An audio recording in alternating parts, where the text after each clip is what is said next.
It has probably been a long time since you've paid any of your mind or thoughts to Friday the 13th, the game. This game saw a massive rise to success upon its launch in late May 2017, but due to countless issues, a severe lack of fixes, and the absence of game improvements, Friday the 13th was unable to hold on to its own player base. A lot of you probably even played this around its launch, but gave up and moved on from it not long after. But if you ever enjoyed yourself back in the day and had a good time with some friends, or just enjoyed being put up against Jason with the hopes of escaping his land, or simply surviving the night, if you ever enjoyed feeling like a powerhouse against a helpless group of counselors, it might be time for you to give Friday the 13th another go. Today, January 20th, 2020, marks the day of what I think is our best update yet. On the surface, this is a simple update with a handful of fixes and resolutions for miscellaneous crashes, but within the notes from Matt's post on the official Friday the 13th the game forums is this gem. Private matches now include control over more of the in-game settings. Now, this obviously only applies to private matches, and I know that many of you maybe never ventured into or considered playing a private match, but there is now more reason than ever to do what you can to get yourself into a lobby with some friends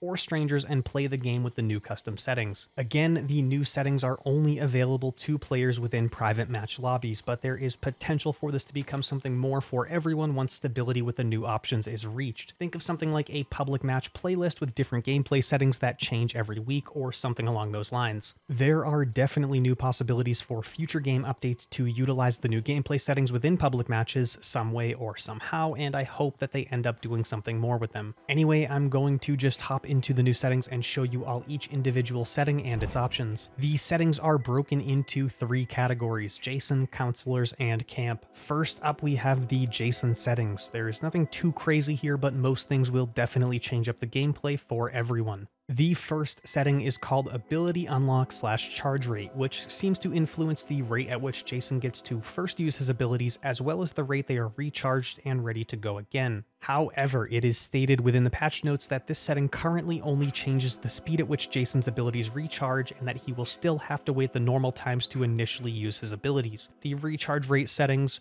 are normal speed, double speed, or half speed. In a later update, this setting will properly affect the unlock rate as well. The next Jason setting is for the amount of his starting items, so his throwing knives and his makeshift bear traps. The settings for this one are normal amount, double the amount, or half amount. I believe the math for this is applied using the selected Jason's default counts. There is also a setting to determine whether or not Jason has rage at the start of the match, as well as a setting that determines whether or not he is immune to being stunned while he's in rage.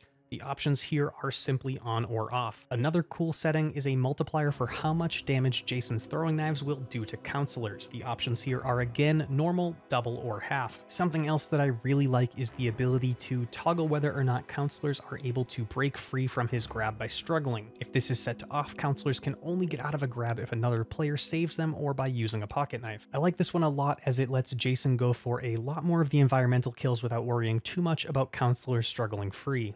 It's a cool option to have. These settings are simply on or off. Like the throwing knife setting, there is also a setting for his normal attack damage from weapon swings. The values here are normal, double, or half. There's a setting to determine whether or not he will always be visible on the map or minimap, and I definitely think this one should be off, though I don't think it means he will never be visible on the map, which is how I personally think it should be. Anyway, the settings for this one are simply on or off. This next one is kinda nice to have. It simply lets you remove Jason's ability to use sense once he hits rage. I think this is a good one since he can almost permanently have it up once he's in rage, so some of you will probably find this one in particular useful. The options here are again just off or on. Moving on over to counselor settings. First up, we have a good one, turning the HUD on or off. This one is awesome and can create a much more immersive experience for anyone playing the game. Without the regular information accessible on the screen for players, they will feel a lot more planted and hopefully threatened in their environment, which is how it should be. The options here are on or off. Counselor perks can also be toggled on or off, which I think is a nice touch and an easy way to alter the experience. You can choose whether or not Jarvis can be called in to come back and save the day or leave alone in the 4-seater, as well as changing whether or not his melee attacks will ignore Jason's stun immunity while in rage. I think the stun immunity is kinda stupid, so I'll probably have that toggled off in Jason's settings anyway. One of the interesting settings here is making counselors start with the maximum possible fear. Fear controls a bunch of counselor aspects, and I think this setting makes a lot of sense considering the round's intro. I also like that it potentially shifts the early game a bit, since counselors may want to work on reducing fear back to minimal levels before making legitimate progress. There is a friendly fire on or off toggle, which is definitely nice to have. There is a health setting that lets you set counselor health to normal, double, or half the regular amount. And finally, for counselors, there is a setting for extra fear.